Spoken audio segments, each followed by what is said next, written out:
किसी जमाने में एक बादशाह था जो अपने लोगों की बेहतरी के लिए काफी कुछ करता रहता था और उसकी सल्तनत में एक दरबारे आम भी लगता था जिसमें कोई आम इंसान भी बादशाह से आमने सामने आकर बातचीत कर सकता था। एक मर्तबा बादशाह के पास एक शख्स आया, लेकिन यह शख्स बड़ी अजीब सी बात कर रहा था जिस पर यकीन करना नामुमकिन था। बादशाह सलामत भी माथे पर बल डालकर उसे देखने लगे कि आखिर क्या यह अपने होशो हवास में है या नहीं, क्योंकि जो कुछ यह कह रहा था क्या वाकई उस पर यकीन करना चाहिए था या फिर उसे सिर्फ एक पागल इंसान समझकर दरबार से भगा देना चाहिए था। बादशाह सलामत यह फैसला करते हुए घबरा से रहे थे। वह शख्स अपने हुलिये से ही यह बता रहा था कि वह इल्म से कोसों दूर है। बादशाह सलामत ने उस शख्स की पूरी बात सुनी और उससे कहने लगे कि तुम अभी बैठो, हम बाकी मामला सुलझा लें, फिर तुम पर गौर करेंगे और तुम्हारी बात को ध्यान से सुना जाएगा। लेकिन वह बादशाह सलामत के करीब आकर कहने लगा कि मैं जो कह रहा हूं सच कह रहा हूं, मेरी बात पर यकीन कीजिए। मैं बहुत लंबा सफर तय करके यहां तक आया हूं कि आप मुझे कोई ऐसा मशवरा देंगे, ऐसा फैसला सुनाएंगे कि मेरी परेशानियां खत्म हो जाएंगी। बादशाह सलामत ने उसे सिर्फ हाथ से ही इशारा दिया कि तुम बैठो। उसके बाद एक एक करके लोग बादशाह के पास आने लगे और अपने अपने मसाइल बताने लगे। बाज लोगों के मसाइल तो इतने छोटे होते थे कि वह खुद भी सुलझा सकते थे, लेकिन यह बादशाह का अखलाक ही था कि लोग अपने छोटे छोटे मसलों के हल के लिए भी बादशाह सलामत के पास चले आते थे। बादशाह ने सबकी बातें सुनी, फैसले किए और दरबार खाली हो चुका था। सब लोग जा चुके थे। अब दरबार में कुछ खास दरबारी वजीर और बादशाह सलामत ही मौजूद रहे थे। वह शख्स एक मर्तबा फिर उठा और बादशाह के सामने आकर बैठ गया।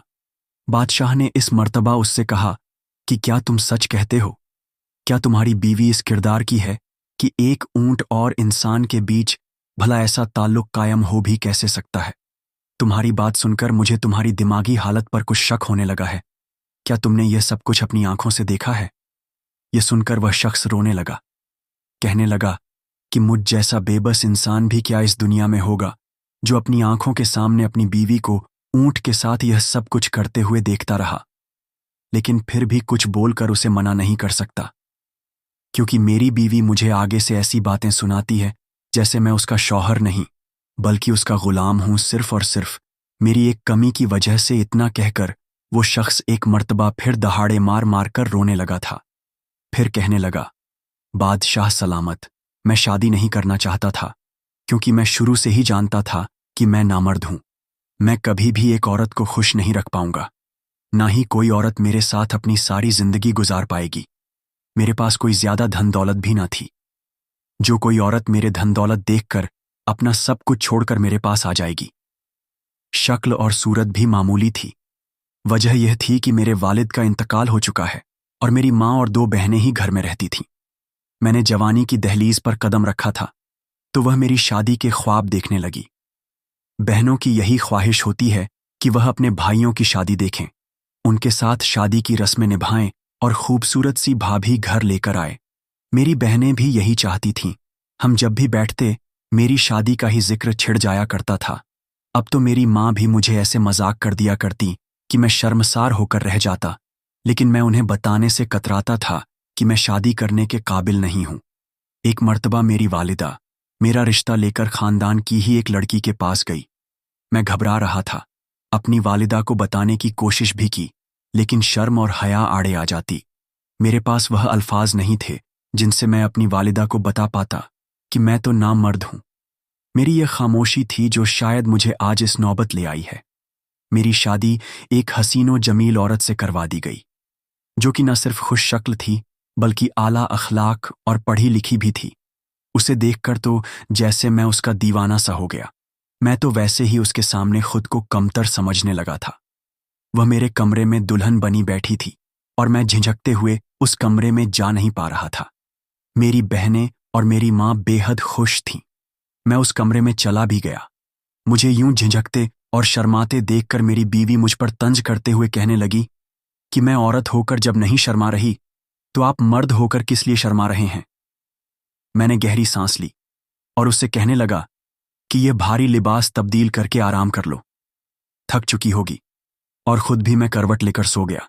मेरी बीवी यह सब देख रही थी और शायद समझ भी रही थी, लेकिन मैं चाहकर भी कुछ नहीं कर पा रहा था। धीरे धीरे मेरी बहनों की भी शादी हो गई। वह अपने अपने ससुराल में जाकर अपनी जिंदगी हंसी खुशी गुजारने लगी। वक्त ऐसा आया कि मेरी वालिदा का भी इंतकाल हो गया। मेरी बीवी तब तक तो ठीक रही थी जब तक मेरी बहनें और मेरी माँ उस घर में थीं, लेकिन जब घर में सिर्फ मैं और मेरी बीवी रह गई तो उसका रवैया भी मेरे साथ बदलने लगा था। एक रोज वह मुझे कहने लगी कि अगर मुझे पता होता कि तुम नामर्द हो और तुम कुछ करने के काबिल ही नहीं हो तो मैं कभी भी तुमसे शादी नहीं करती। मेरा तो यही जी चाहता है कि मैं तुम्हें छोड़ दूं, तुमसे तलाक ले लूं। मगर मसला यह था कि हमारे यहाँ पिछले 7 पुश्तों से किसी ने भी तलाक नहीं ली, बल्कि हमारे यहाँ यह एक बुरा काम समझा जाता है। मैं बिल्कुल ही अपनी बीवी के सामने कमजोर हो चुका था। वह मुझे बातें सुनाती रही, तंज करती रही, मेरी मर्दानगी पर जुमले कसा करती और मैं सिर्फ उसके लिए सब कुछ सुनता रहा, क्योंकि वह जो भी कहती सच ही तो था। मैंने ही तो उसकी जिंदगी बर्बाद की थी। अगर अपनी माँ को बता देता कि मैं शादी करने के लायक नहीं तो शायद आज यह नौबत तो ना आती।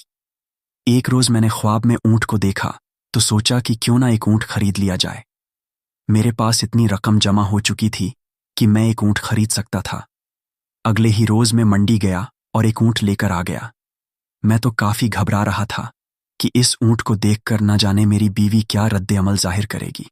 अगर उसने इस ऊंट की देखभाल से इनकार कर दिया तो मैं क्या करूंगा। मुझे तो घर से बाहर काम के लिए भी जाना होता है। मैं घर में रहकर ऊंट की देखभाल तो नहीं कर सकता। लेकिन जैसे ही मैं ऊंट लेकर घर में दाखिल हुआ और मेरी बीवी ने ऊंट को देखा तो उसकी आंखों में एक चमक सी आ चुकी थी। ऊंट को देखकर उसकी पीठ पर हाथ फिराने लगी और उसके मुंह पर हाथ फेरने लगी। कहने लगी, ये बहुत प्यारा ऊंट है।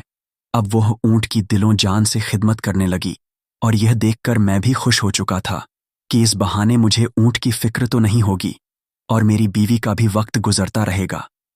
कुछ रोज यूं ही गुजर गए, लेकिन मैं जब घर आता तो मेरी बीवी उस ऊंट के पास ही बैठी होती, उसके लिए चारा तैयार कर रही होती। मैं अपनी बीवी के साथ कुछ वक्त गुजारना चाहता, उसके साथ बात करना चाहता था, लेकिन वह तो बिल्कुल उस ऊंट में गुम होकर रह चुकी थी। मैं उसे दूर से देखकर ही खुश हो जाया करता था। मेरे सोने के बाद मेरी बीवी बिस्तर पर आकर सो जाया करती थी। एक रात मेरा जिस्म बुखार में तप रहा था, इसलिए आधी रात को मेरी आंख खुल गई। मैंने जब बिस्तर देखा तो बिस्तर खाली था। मेरी बीवी मेरे पास बिस्तर पर मौजूद ही नहीं थी। मैंने जब यह देखा तो घबरा गया। अपनी बीवी को आवाज देना चाहिए, लेकिन तभी मुझे सहन से ऊंट के कर्राहने की आवाज आई। आवाज सुनकर मैं घबरा गया। फौरन यह डर लाहिक हुआ कि कोई डाकू तो नहीं घुसा आया। मेरी तो सारी जमा पूंजी ही वह ऊंट था।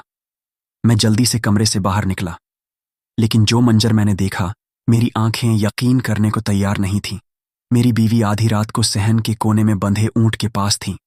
मैं देख तो नहीं पाया कि वह क्या कर रही है, लेकिन मुझे यह मंजर बड़ा अजीब लगा।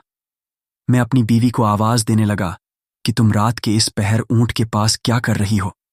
मेरी आवाज सुनकर बीवी भी घबरा चुकी थी। फौरन वह अपनी जगह से उठकर खड़ी हुई और कहने लगी, कुछ नहीं, मुझे ऊंट के कराहने की आवाज आई थी, इसलिए चली आई कि इसे क्या तकलीफ है। फिक्र मत करो, मैं इसकी बेचैनी दूर कर चुकी हूं। मेरी बीवी इतना कहकर कमरे में आई और फिर आकर मेरे पास लेट गई। मुझे उसके जिस्म से ऊंट की बदबू आ रही थी। मुझे यह बात परेशान करने लगी थी कि मेरी बीवी तो बड़ी पाक साफ रहने वाली थी, फिर उसके जिस्म से आने वाली यह ऊंट की बदबू क्या थी। खैर, उस रात तो मैं सो गया, लेकिन उसके बाद मैं अपनी बीवी की हरकतों पर गौर करने लगा। उसे खुद बोलकर भी कहा कि तुम तो ऊंट के साथ कुछ ज्यादा ही मानूस हो चुकी हो। अरे यह जानवर है और कुछ रोज बाद चला जाएगा। यह सोचकर वह उदास हो जाती। कहने लगी कि काश मैं इस ऊंट को हमेशा अपने पास रख सकती। मेरी बीवी अब मेरे साथ भी अक्सर बैठकर बातें करने लगी थी। मैं तो खुशगवार हैरत में मुब्तिला था कि आखिर मेरी बीवी में इतनी तब्दीली कैसे आ गई।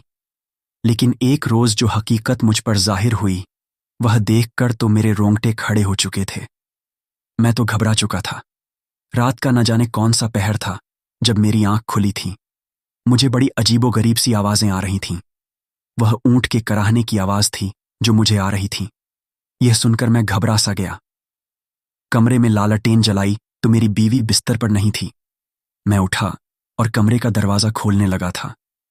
इतने में जब खिड़की से बाहर आंगन का मंजर देखकर ऐसा लगा जैसे मेरे पांव के नीच सहन में हल्की रोशनी थी, और उस रोशनी में मुझे वह ऊंट दिखाई दिया। मैं गुस्से से कमरे से बाहर आकर देखना चाहता था, लेकिन बाहर से दरवाजे को कुंडी लगाई गई थी।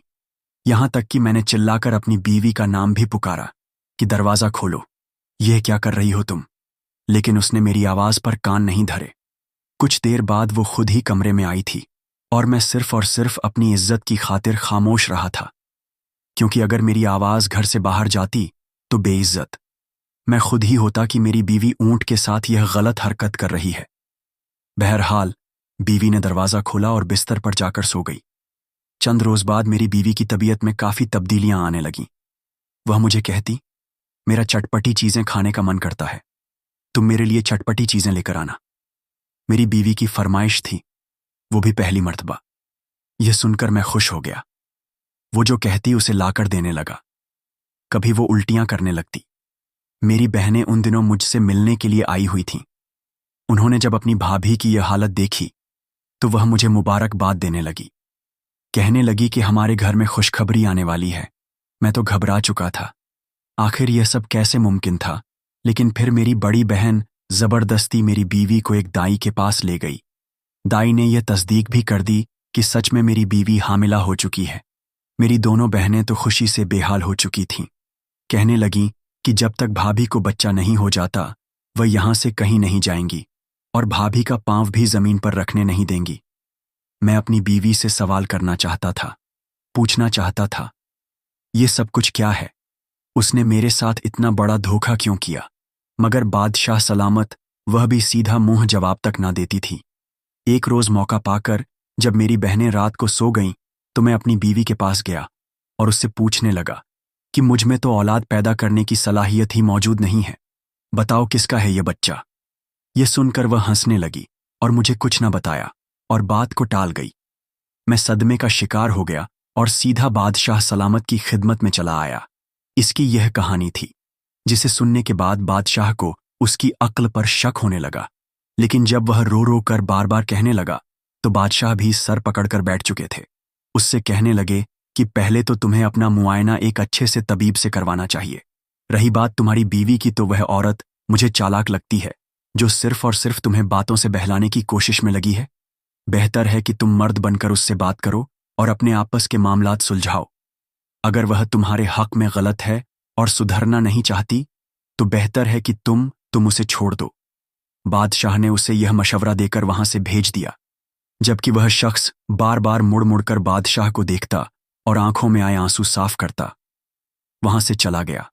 वह सोच रहा था कि शायद बादशाह उसकी गुत्थी को सुलझाए और उसकी बीवी को भी बुलाकर समझाएंगे। उसे बताएंगे कि जो तुम कर रही हो यह किस कदर बुरा फेल है। लेकिन बादशाह ने तो उसे वहां से वापस भेज दिया। उसकी कहानी सुनकर वजीर और बादशाह हैरान बैठे थे कि आखिर यह माजरा क्या था। सारा दिन तमाम तर सल्तनत के काम देखने के बाद बादशाह ने अपने एक खास गुलाम को अपने पास बुलाया। गुलाम हाजिर हुआ तो बादशाह ने उससे अपने लिए एक आम सा लिबास मंगाया और कहा, मैं आज भेस बदलकर गश्त करना चाहता हूं।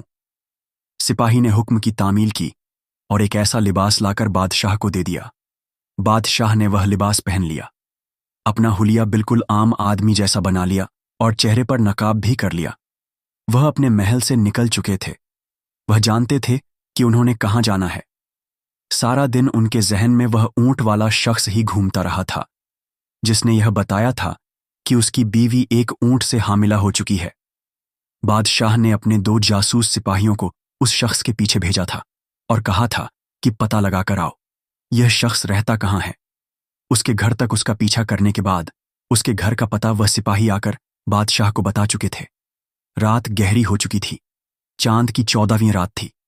जब बादशाह उस शख्स के घर के बाहर पहुंचे थे, आसपास गलियां सुनसान पड़ी थीं। हर कोई गहरी नींद सो रहा था। बादशाह ने पहले घर का जायजा लिया। दरवाजे को हल्का सा धकेला, लेकिन वह अंदर से बंद था। घर की दीवारें ज्यादा ऊंची भी न थीं। बादशाह ने आसपास पत्थर देखे और उनको इकट्ठा करना शुरू कर दिया।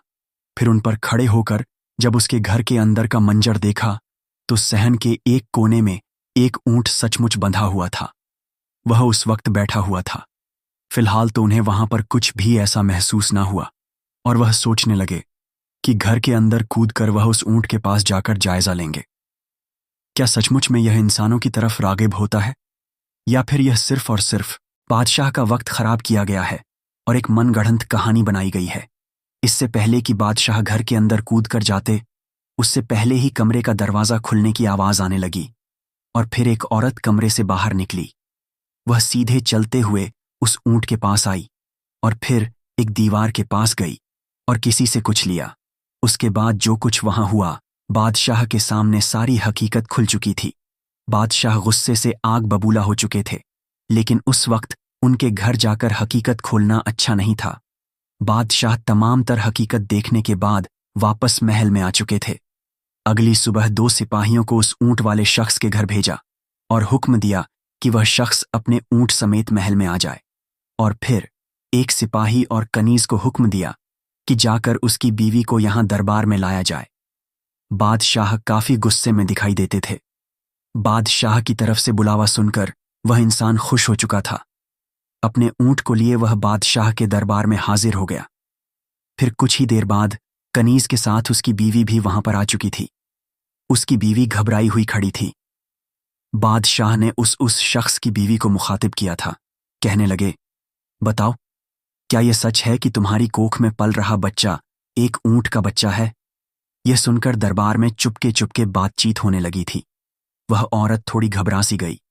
कुछ बोलना चाहती थी लेकिन बोल नहीं पा रही थी। बादशाह ने एक मर्तबा फिर अपना यही सवाल दोहराया और कहने लगे, मैं जो पूछ रहा हूं उसका जवाब दो। वह औरत कुछ कहना चाहती थी, बोलना चाहती थी, लेकिन बोल नहीं पा रही थी। ऐसा लग रहा था जैसे उसके मुंह में जुबान ही नहीं थी, या फिर बादशाह के रोबदार लहजे के आगे उसकी सारी चालाकियां दम तोड़ चुकी थीं। वह घबराई हुई खड़ी बस दरबार में बिछी हुए कालीन को देख रही थी। बादशाह के बहुत कहने पर भी वह औरत कुछ नहीं बोली, बल्कि उल्टा अपने मुंह पर हाथ रखकर फूट फूट कर रोने लगी। दरबार से भागने के तरीके देखने लगी, लेकिन हर तरफ सिपाही मौजूद थे। वह कहीं से भी भाग नहीं सकती थी। अगर उसे अंदाजा होता कि यहां आने के बाद उसके साथ यह सब कुछ होगा, तो कभी भी यहां पर ना आती। कितनी ही देर जब उसने सवाल का जवाब ना दिया, तो बादशाह ने सिपाहियों को हुक्म दिया कि इसे काल कोठरी में डाल दिया जाए और जिस कदर हो सके इस पर जुल्म किया जाए। इसे जंजीरों से जकड़ कर रखा जाए। जिस कैद खाने में यह रह रही है उसमें भूखे कुत्तों को छोड़ दिया जाए। यही इस औरत की सजा है। लेकिन अगले ही पल वह औरत घबरा चुकी थी। इससे पहले कि सिपाही उसे घसीट कर वहां से ले जाते, वह आगे बढ़ी और फूट फूट कर रोने लगी। कहने लगी, बादशाह सलामत, मुझ पर यह जुल्म मत कीजिए। सच क्या है मैं बताऊंगी, हर वह हकीकत बताऊंगी, लेकिन मुझे काल कोठरी में मत डालिए। वो ऊंट वाला शख्स अपने ऊंट समेत वहीं पर खड़ा था, जबकि वह औरत वहां पर बैठी फूट फूट कर रो रही थी। बादशाह शदीद गुस्से में दिखाई देते थे। गुस्से में बादशाह एक मर्तबा फिर बुलंद आवाज में कहने लगे, ऐ लड़की, हकीकत बताओगी? दरबार का वक्त बहुत कीमती है। इन आंसुओं के बदले हम दरबार का वक्त जाया नहीं करना चाहते। बादशाह की बात सुनकर वह अपनी आंखों में आए आंसू को पोंछने लगी। कहने लगी कि दरअसल बात कुछ यूं है कि मैं अपने शौहर को पहली नजर में ही देखकर उसकी दीवानी सी हो चुकी थी। मुझे लगा था कि इसके साथ मैं बहुत खुश रहूंगी, लेकिन शादी के बाद यह राज मुझ पर खुला कि यह तो नामर्द है और कभी भी मेरे वह हक अदा ही नहीं कर सकता जो कि एक शौहर को करने चाहिए। इसके बावजूद मैं इसके साथ मुखलिस होकर रहती रही, लेकिन जब कभी मैं बेचैन हो जाती तो इसको बातें सुनाने लगती, इस पर तंज करती। इसका हरगिज यह मतलब नहीं था कि मैं इसके साथ बेवफाई करूंगी। हमारे यहां तलाक का रिवाज नहीं था, वरना मैं कब की इससे तलाक लेकर किसी और से शादी कर चुकी होती। बस जैसे तैसे भी करके मुझे अपनी जिंदगी इसके साथ निभानी थी। लेकिन एक रोज जो कुछ मेरे साथ हुआ वह मेरे लिए नाकाबिले यकीन था। एक रोज मुझे ऊंट के गुर्राने की आवाज आई। ऐसा लग रहा था जैसे वह तकलीफ में हो। मैं जल्दी से उठी और उठकर बाहर आई। मुझे शुरू से ही मवेशियों से बेहद उनसियत सी है। मैंने जब बाहर आकर देखा तो दीवार से फलांगता हुआ एक शख्स दिखाई दिया था। जो ऊंट की टांगों में खंजर लगाकर जा चुका था। टांग का अंदरूनी हिस्सा जख्मी था। रात का पहर था। मैं तेज कदम बढ़ाती ऊंट के पास गई। उसकी पिछली टांग के अंदरूनी जानिब हाथ लगाकर देखा तो मेरा हाथ खून से भर गया। मैं घबरा चुकी थी। अगर मेरे शौहर को इल्म होता तो वह परेशान हो जाता। इसीलिए मैंने जख्म का लेप लिया और दिलचस्पी से वो लेप ऊंट की टांगों पर लगाती और फिर पत्तों से उस पर एक हिफाजत तह लगा देती थी ताकि वह मजीद बिगड़ने से बचा रहे। लेकिन एक रोज तो हद ही हो गई कि जब मेरा शौहर ऊंट को लेकर मुझ पर शक करने लगा। खराब होने लगी। मेरा पेट फूलने लगा, मुझे उल्टी आने लगी और मेरी नंदे कहने लगी कि मैं मां बनने वाली हूं। और मैंने भी उनकी हाँ में हाँ मिला दी, क्योंकि मैं जानती थी कि ऐसा होना मुमकिन ही नहीं है। लेकिन बस उनको खुश करने की खातिर मैंने यह झूठ बोल दिया। लेकिन जब दाई के पास ले जाया गया तो दाई ने मेरे पेट पर हाथ रखा और कहने लगी कि मुझे एक जानलेवा बीमारी लाहिक हो चुकी है। मेरा पेट फूलता जा रहा है, पेट में पानी भरता जा रहा है। अगर वक्त पर मैंने इलाज ना करवाया तो मेरी जान को खतरा हो सकता है। मेरे शौहर की सारी जमा पूंजी उस ऊंट पर लग चुकी थी। यूं मेरा शौहर मुझ पर शक करने लगा। मुझसे कहने लगा कि यह बच्चा किसका है। दाई ने बता रखा है कि इस भी बीमारी का वक्ती तौर पर इलाज किया जा सकता है, लेकिन यह बीमारी जड़ से खत्म नहीं की जा सकती। वैसे भी यह जिंदगी क्या चीज है। मैं जिंदगी से थक चुकी थी, इसीलिए शौहर को नहीं बताया और उसके साथ मजीद बिगाड़ करने लगी थी ताकि मैं इस बीमारी से मर भी जाऊं तो मेरे शौहर के दिल में मेरे लिए कोई जगह ना बची हो, बल्कि वह मुझे बुरा ही समझता रहे। बादशाह के सामने वह औरत हकीकत बोल चुकी थी। बादशाह ने उसी वक्त सिपाहियों को हुक्म दिया कि जाओ और शाही तबीब की बीवी को बुला कर लाओ। शाही तबीब की बीवी भी वहां पर आई और उसने उस औरत का मुआयना किया।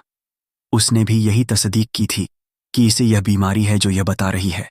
बहरहाल उस औरत का शौहर तो बेयकीनी से अपनी बीवी को देख रहा था जो हकीकत बोल चुकी थी। उसे अब अपनी अक्ल पर शर्मिंदगी महसूस हुई थी और अपनी बीवी की बीमारी का जानकर उसे कहने लगा कि तुमने मुझे क्यों नहीं बताया। शाही तबीब के पास इस बीमारी का इलाज था। उसका कहना था कि इस बीमारी का इलाज भी मुमकिन है। रही बात उस रात की, तो बादशाह सलामत ने अपनी आंखों से देखा था। वह औरत रात में ऊंट के पास आई थी और उसकी टांगों के पास बैठकर उसे एक मरहम लगाती थी। मरहम लगाने के बाद वह साथ वाले घर की दीवार पर चढ़कर बैठ गई थी और फिर दूसरी जानिब से एक औरत ने उसे दवाई दी थी। वह इसे फौरन पी गई और वापस अपने कमरे में आ गई, क्योंकि घर बहुत छोटा था और उस औरत की नंदे और शौहर यहीं पर मौजूद थे।